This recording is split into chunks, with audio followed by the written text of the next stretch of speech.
आप देख रहे हैं देश का सबसे भरोसेमंद चैनल दिल्ली नेशनल।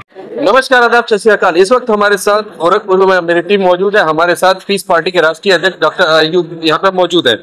आपको बताते चले, डॉक्टर अयूब 2012 से लेकर के 2017 तक खलीलाबाद विधानसभा सदर से विधायक रह चुके हैं और उन्होंने खलीलाबाद का प्रतिनिधित्व किया असेंबली के अंदर। आज गोरखपुर में ही वो आए हुए थे एसआईआर पर अपने कार्यकर्ताओं को संबोधित करने के लिए। आइए हम उनसे जानते हैं कि क्या कुछ मुद्दे को लेकर के आए थे। एसआईआर के सपोर्ट में आप यहाँ पर आज आए हुए हैं। बाकी देखने में आ रही है कि जो अपोजिशन पार्टी वो एसआईआर का विरोध कर रही है। देखिए, एसआईआर में जो पार्टियां सत्ता में हैं वो इसका विरोध करेंगी, क्योंकि सत्ता में वो ये नहीं चाहती कि जो समाज सत्ता से दूर है सत्ता में सहभागी बने और वो भी वोट देने की उनकी हैसियत बढ़े।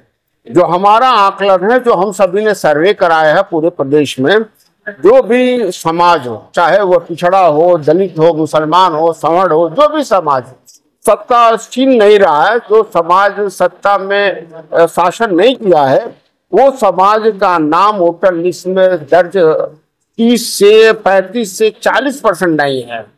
तो सिर्फ मुस्लिम समाज का नहीं, बल्कि जो सत्ता में नहीं रहा है, खासतौर पे पिछड़े दलित और मुस्लिम समाज का वो दर्ज नहीं हो पाया है। तो जो सत्ता में है वो अपने लोगों का नाम दर्ज कराया है, तो इसलिए वो चाहती है कि उनका ही वोट में वो बढ़े और दूसरे सत्ता में सहभागी बढ़े। हमारा प्रयास है कि जो उपेक्षित वर्ग है, जो अभी तक सत्ता में नहीं रहा है, उनका वोटर लिस्ट में नाम दर्ज हो और वो भी इस देश की सत्ता शासन बनाने में सहभागी बने। हमको हमारी मंशा है। अगर लोग संविधान विश्वास करते हैं, जो भी विश्वास करेगा वो चाहेगा कि जनता के सभी लोगों का नाम पर वोटर लिस्ट में दर्ज हो जाए। इस पार्टी जो लोग बीएलओ आ रहे हैं उनका भी सहयोग कर रही है, और जो लोग बीएलओ में नहीं आ रहे हैं, अगर पीस पार्टी संपर्क कर रहे हैं, हम लोग यहाँ पर एक QR लगा रहे हैं। अगर पीस पार्टी संपर्क में आते हैं और जहाँ पे डॉक्यूमेंट लेकर अपलोड करेंगे, उनका नाम दर्ज हो जाए और जो रसीद मिलेगी उन्हें वापस व्हाट्सएप पार्टी की तरफ आए। इसलिए हम लोग दो काम कर रहे हैं, जागरूकता पैदा कर रहे हैं ताकि लोग इसमें नाम दर्ज करा लें और दूसरी नहीं दर्ज करा पाते हैं, घर बैठे उनका नाम दर्ज हो जाए। तो अगर तक नहीं पहुंचता है तो उनका नाम वोटर लिस्ट में दर्ज हो जाए। इसके लिए हम एक QR कोड हर जगह लगाते हैं। यहाँ पे QR कोड लगा है, जो आप स्कैन करेंगे पीस पार्टी से जुड़ेंगे और पीस पार्टी उनका नाम, उनके घर के लोगों का नाम, उनकी जान पहचान वालों का नाम वो अपलोड करेगी ताकि उनका नाम वोटर लिस्ट में दर्ज हो। और मैं समझता हूँ कि देश के प्रति और समाज के प्रति सबसे बड़ी सेवा आज के दिन में है। एसआईआर अगर हुआ है तो सबका नाम वोटर लिस्ट में दर्ज हो जाए। आपने एक चीज का जिक्र किया कि जो सत्ता में है पार्टी, तो वही जो है इसका विरोध कर रही है एसआईआर का। मुस्लिम समाज करते हैं बिहार के लिए, तो सत्ता ने तो कभी एनडीए ने कभी विरोध नहीं किया, अपोजिशन ने किया था, आरजेडी ने विरोध किया था। और अगर हम कोलकाता की बात करें, वेस्ट बंगाल की बात करें, तो वहां पर ममता बनर्जी इसका विरोध कर रही है। इन लोगों को आपकी पार्टी के तरफ से, लेकिन बिहार में तो सत्ता में नहीं है आरजेडी। हमारे सत्ता में रहे हैं, अपने लोगों का नाम पे दर्ज है। जो सत्ता में रहे हैं या सत्ता की लड़ाई में है, उन्हीं का नाम वोटर लिस्ट में दर्ज है। मैं ये कह रहा हूँ, जो भी सत्ता हासिल कर चुका उन्हीं के समाज का नाम वोटर लिस्ट में दर्ज है। अगर वहां जाएंगे आप, तो अगर आरजेडी सरकार में रही है तो यादव समाज का नाम वो पूरा 100% नहीं 110% जायज होगा, 2 बूथ पर दर्ज होगा। पर मुस्लिम समाज को अगर लेंगे तो 40%, 35 से 40% मुस्लिम समाज का नाम वोटर लिस्ट में नहीं होगा। तो मैं ये कह रहा हूँ कि पिछड़े समाज के दूसरे बहुत सारे 40% समाज को है, समाचार नेशन के जरिए दर्ज होगा, अपनी खबर को दिखाया नहीं होगा। समाचार नेशन समाज अगर पासी समाज अगर वहाँ सत्ता में रहा है तो उनका नाम दर्ज होगा, और दूसरे दलित का नाम नहीं दर्ज होगा। तो मेरे कहने का मतलब है कि जो सत्ता में आज है या जो सत्ता में रह चुका है, जिनके नाम वोटर लिस्ट में दर्ज है, तो वो नहीं चाहेगा, उसका विरोध करेगा। दूसरे समाज जो सत्ता में नहीं रहा है उसका नाम वोटर लिस्ट में दर्ज है, उसको भी विरोध करता है, क्योंकि उसको जीतना मुश्किल हो जाएगा। अगर दूसरा समाज आएगा तो भी अपने वोट का उपयोग करेगा ना। वोटर लिस्ट में दर्ज नहीं है, कितनी संख्या हो, अपना सदुपयोग नहीं कर पाएगा वोटर लिस्ट में। मैं समझता हूँ लोकतंत्र में सबसे जरूरी है कि सभी लोगों का नाम वोटर लिस्ट में दर्ज है। अगर बात करें और खासतौर से अगर माइनॉरिटी की बात करें तो यहाँ कोई मुस्लिम चेहरा नहीं नजर आ रहा है। आज 2017 में बनकर के उभरे थे, लेकिन उसके बाद फिर एक 22 के बाद एक बहुत बड़ा गैप रह गया। अभी 25 में खड़े हैं, कहीं दिख नहीं रहा है पीस पार्टी। पहले के जो जीतता है वही दिखता है, पहला जो कामयाब होता है उसे कोई दिखता है। इस पार्टी 2017 में भी चुनाव हारी, 2022 में भी चुनाव हारी, 2012 में चुनाव जीती, तो दिखी। क्या कहना है? हम लगातार प्रयास कर रहे हैं, ये नहीं कि हमारे कार्यक्रम में हो रहा है, ऐसा कोई दिन नहीं रहा है। इस पार्टी का कहीं कहीं प्रोग्राम न चलना, इस पार्टी लगातार संघर्ष में है और आज भी इस पार्टी संघर्ष में है और हर मुद्दे पर देश के हर मुद्दे पर लगातार संघर्ष कर दिया चाहते हैं। और वो बात अलग है कि सोशल मीडिया पर हम लोग हम लोग हैं सोशल मीडिया पर है कि माइनॉरिटी में नफरत अशिक्षित है या तो मुस्लिम माइनॉरिटी, तो वो मुस्लिम समाज की अपनी अलग समस्या है, छुपाने के लिए सिख अलग समस्या है, ईसाई की अलग समस्या है, पार्टी की अलग समस्या है, तो सबकी समस्या अलग है। इसलिए ये धर्म के नाम पर विभाजन मुझे नहीं पसंद है। मैं ये चाहता हूँ कि समाज की समस्याओं के नाम पर विभाजन, तो मुस्लिम समाज की अपनी समस्या है, उनकी समस्या है, उनकी जो समस्या है उनका समाधान होना चाहिए। मैं समझता हूँ कि समाज की समस्या ये है उसे बराबरी का इंसाफ और हक के साथ नहीं मिल रहा है। जो भी सत्ता में आते हैं, चाहे जो भी सत्तासीन पार्टी है, वो आज तक मुस्लिम समाज के साथ उनको प्रताड़ित करने का काम करते रहे हैं। ये बहुत पार्टी हमेशा से जब भी वो असेंबली के अंदर रही है, आपने 18% रिजर्वेशन की बात उठाई है और अभी भी लगातार उस पर आप संघर्ष कर रहे हैं। ये लड़ाई कब तक चलेगी और क्या ये 18% एग्रीमेंट होगा?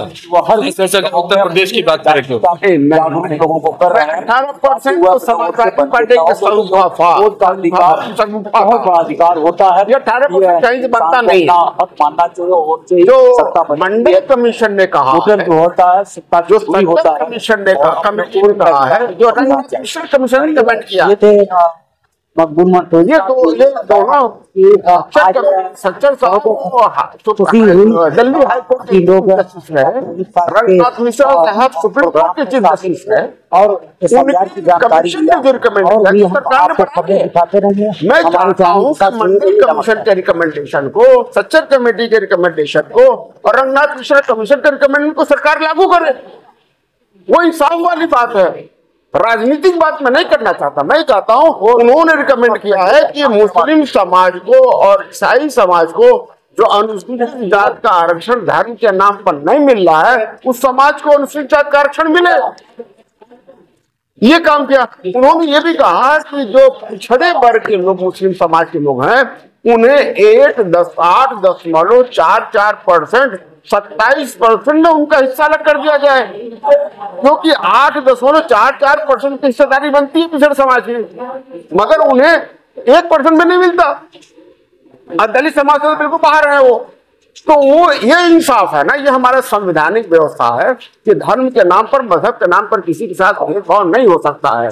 तो उनको भेदभाव ना हो, यही रिकमेंडेशन और मंडल आयोग की है, यही सच्चर कमेटी की रंगनाथ मिश्रा कमीशन रिपोर्ट है। ये जो छलावा रहा, जिस तरह से आज हिंदुत्व का छलावा है, हिंदुत्व के छलावा में, मंदिर के छलावे में जो पिछड़े और दलित जो अपनी सरकार बनाने के लिए, अपना अधिकार लेने के लिए संघर्ष कर रहे थे, सरकार बना रहे थे, उनको हिंदू बना करके भाजपा की सरकार बनानी है। तो ये भी चला हुआ है। पिछड़ों की और बहुजन की जो नारा दिया था बसपा और सपा ने, जो वो नारा दिया था, वो भी चला हुआ है। तो कोई सारे नारे देकर के अपने को सत्ता में बने रहे के इंतजाम कर रहे हैं और दूसरे का शोषण कर रहे हैं। इसका विरोध गोरखपुर की सरजमी पे यहाँ से योगी आदित्यनाथ होते हैं मुख्यमंत्री, हमेशा से वो हिंदू के पोस्टर बॉय रहे हैं और हिंदुत्व का नारा लेकर के आगे चलते हैं। आज भी अगर वो कहीं पर भी बात करते हैं तो हिंदुत्व की बात करते हैं। इस पार्टी किस तरह से उनको ये देखती है? हमारा संविधान इसको अलाउ नहीं करता। अगर कोई आदमी हिंदुत्व की बात करता है तो हिंदुत्व 1915 में लोगों ने कहा कि सिर्फ हिंदू ही इस देश में रहेगा, तो ये हमारे संविधान के खिलाफ है। मैं समझता हूं कि जो संविधान की आस्था, संविधान की व्यवस्था और न्याय के लिए जो शपथ लेता है उसे ये बात नहीं करनी चाहिए। वो मुख्यमंत्री मुसलमान के भी हैं, ईसाई के भी हैं, पिछड़े के भी हैं, दलित के भी हैं, हिंदू के भी हैं, सबके मुख्यमंत्री हैं। तो मैं समझता हूं कि अगर उन्होंने ये शपथ ली है कि हम बिना किसी द्वेष और अनुराग के हम फैसला लेंगे, तो मैं समझता हूं कि ये गलत बात है। जो अपने संविधान के खिलाफ और अपने जो शपथ ली है उसके खिलाफ उन्हें जाकर के काम करना, मुख्यमंत्री के पद पर बैठे हुए होने के खिलाफ, मुझे लगता है ये अच्छा नहीं है। ठीक है, आप ब्यूरोक्रेट भी रहे, इंडस्ट्रियलिस्ट भी रहे, डॉक्टर भी रहे, इन तीनों के नजरिए से आज के परिवेश में आज की जो राजनीति हो रही है देश की और प्रदेश की, उसको कैसे देखते हैं और खासतौर से मुस्लिमों को कहां पर देखते हैं? देखिए, मुस्लिम समाज मैं समझता हूं कि कोई भी ऐसा व्यक्ति आजादी के बाद से अभी तक नहीं आया है जो बुनियादी इश्यूज पे जो क्या प्रॉब्लम है और उसका क्या सॉल्यूशन है वो सही मायने में प्रॉब्लम का आकलन करे और उसके हल के लिए वो प्रयास करे, संघर्ष करे। और ये मानसिक बदलाव की जरूरत है, सामाजिक बदलाव की जरूरत है। इसमें सैकड़ों साल लगते हैं, अपने फायदे के लिए नहीं बल्कि एक मिशन के तौर पर जब कोई लेके चलेगा, कोई पार्टी, कोई व्यक्ति लेके चलेगा अपने विकास के लिए नहीं बल्कि समाज में न्याय के लिए जब चलेगा, तो मैं समझता हूँ कि हल हो सकता है। मुस्लिम समाज में इसका एक अभाव है, बहुत बड़ा अभाव। एम बनात वाला मुस्लिम लीग से हुआ करते थे, आज की डेट में अगर बात करें AIMIM के असदुद्दीन ओवैसी, वो बहुत ज्यादा जो आजकल चर्चा में है। और देखिए, चर्चा में होना एक अलग चीज है, मुस्लिमों के लिए तो बहुत ज्यादा उनका स्टेटमेंट आता है। भाई मुस्लिम के बुनियादी इश्यू पे बात हो ना, कि जिन लोगों की बात की हो आपने, इन लोगों ने कभी जो संविधान के प्रदत्त है, मैं समझता हूं कि जो भी नेता है और जो भी हमारे बुद्धिजीवी मुस्लिम वर्ग में है, उन्होंने कभी मंडल कमीशन को पढ़ा नहीं होगा, सच्चा कमेटी की रिपोर्ट को पढ़ा नहीं होगा, रंगनाथ मिश्र कमीशन को पढ़ा नहीं होगा। जो सही माने में न्याय है तो आप मुसलमानों की तरफ लड़िए, कोई हिंदू तरफ लड़े, ये कोई समस्या का हल नहीं है। समस्या का हल ये कि समाज के हर वर्ग को न्याय मिले। मुसलमान इस देश का, इस धरती का एक नागरिक है, यहाँ का संभ्रांत वो समाज है, उस संभ्रांत समाज का शोषण के बजाय उसे न्याय मिले।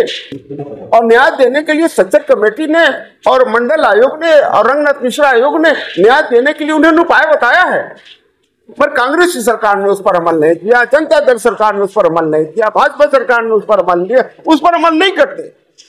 मैं ये कहता हूं कि नागरिक संशोधन कानून जो बना है 2019 में भाजपा सरकार के नेतृत्व में, सिर्फ मुसलमानों क्यों नागरिकता साबित करे भाई?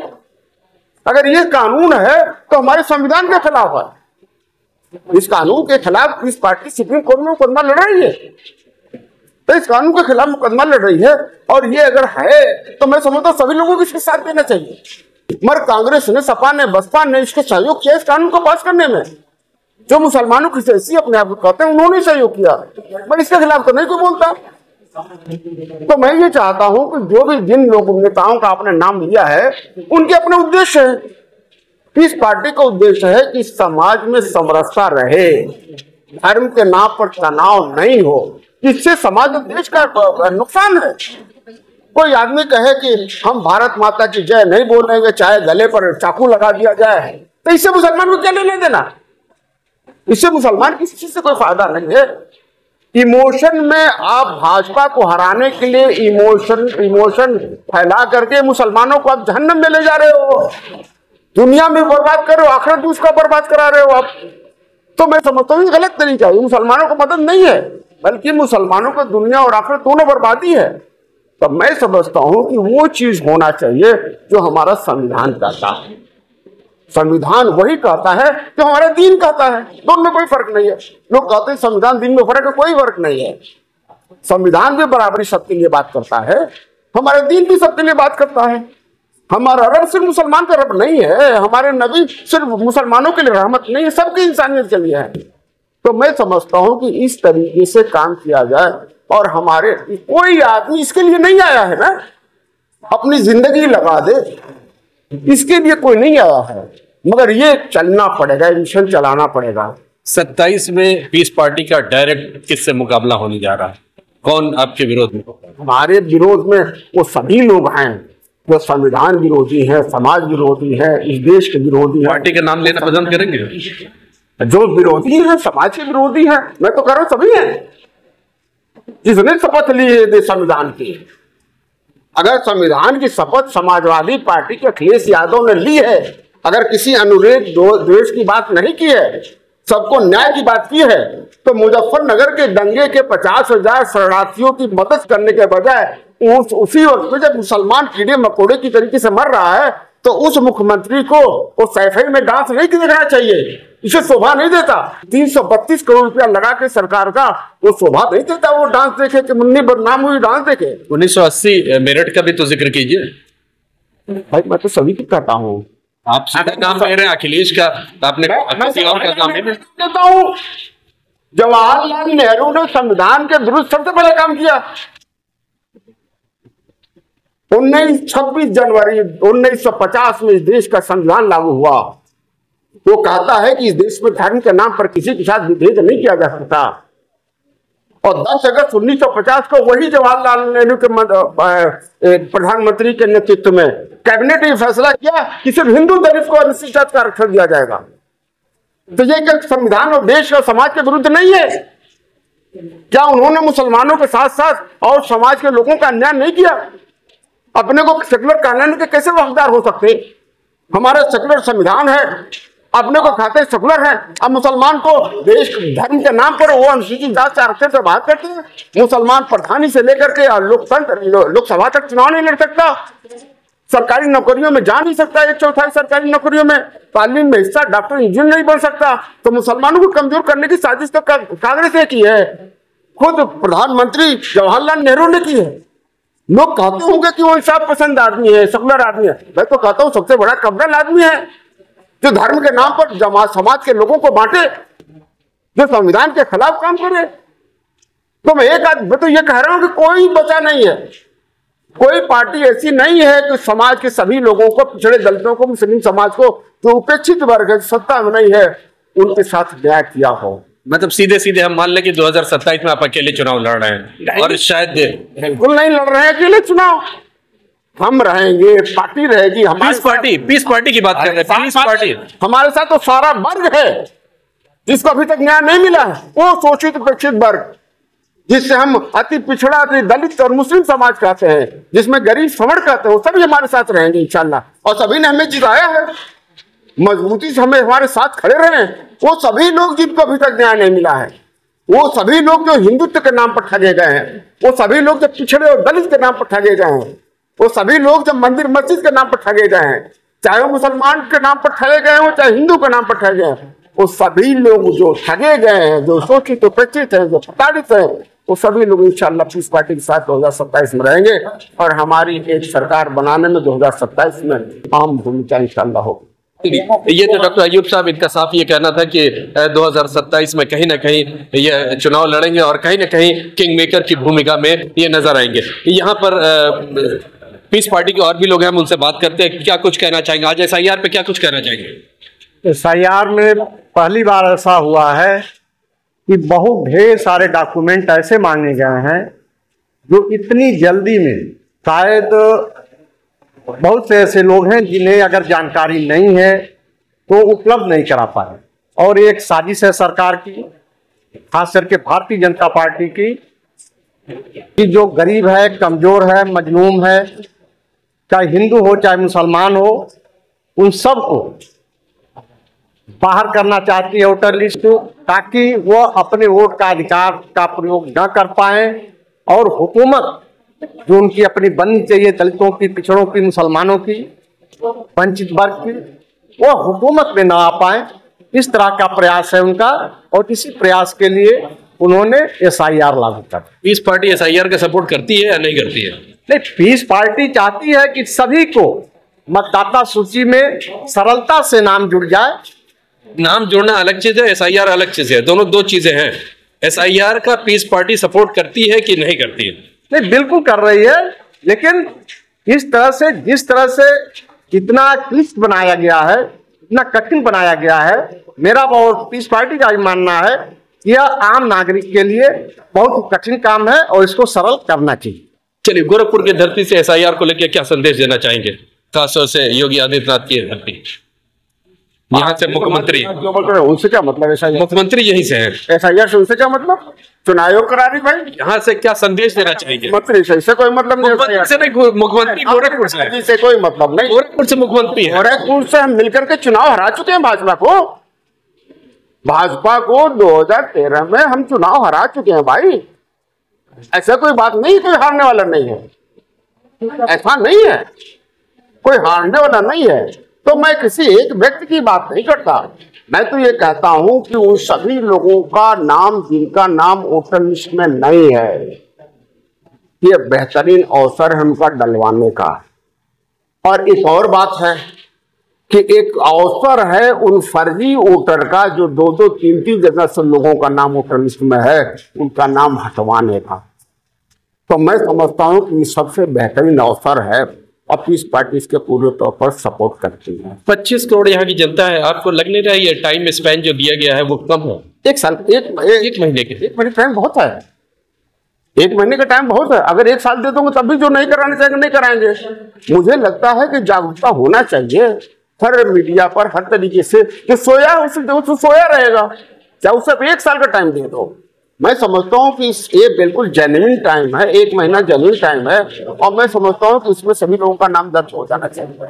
और सभी लोगों से नहीं हो पाएगा, जो सोया रहेगा उसका तो नहीं हो पाएगा, पर हमारी कोशिश है कि सबका नाम जुड़ जाए। वो उपेक्षित वर्ग का जिनका नाम वोटर लिस्ट में नहीं है, और जो सत्ता में बैठे लोग हैं जिन्होंने फर्जी वोट, मैं जानता हूँ, हमने सर्वे कराया है लखनऊ मऊ जिले का, ये 2-2 बूथ पर, 3-3 बूथ पर एक व्यक्ति का नाम है जो सरकार में है लोग, तो उनका सबका नाम वोटर लिस्ट से कटे। इसीलिए ये लिंक हो रहा है ना आधार से, एक ही जगह रहेगा नाम। तो जिन लोगों का सरकार में बैठे हैं उन लोगों का नाम फर्जी वोटर लिस्ट में दर्ज है, उनका नाम वोटर लिस्ट से दर्ज हटे, उसमें ये तरीका है ऐसा यार। तो मैं समझता हूँ कि तो ये तो बहुत बढ़िया है, इस पार्टी के नजरिए से एक बढ़िया अवसर है। उन लोगों का जो सुपेक्षित वर्ग है उनके लिए बेहतरीन अवसर है। चलिए, पीस पार्टी का यहाँ पे साथ करना ये बहुत अहम अवसर है और इसका फायदा उठाना चाहिए। जिन लोगों का नाम नहीं है वो नाम ऐड करा लें, और जिन लोगों को एसआईआर का जो भी डॉक्यूमेंटेशन देना है वो डॉक्यूमेंटेशन दे करके अपनी जो भी लिस्ट आ रही है उसको फुल प्रूफ करा लें, ताकि आने वाले समय में जब भी चुनाव हो उस चुनाव के अंदर अपने मत का उपयोग कर सके। हम बने रहेंगे, क्या अपडेट है वो आपको दिखाते रहेंगे। फिलहाल मैं गोरखपुर से EN डेली नेशनल के लिए मैं मोहम्मद यूसुफ।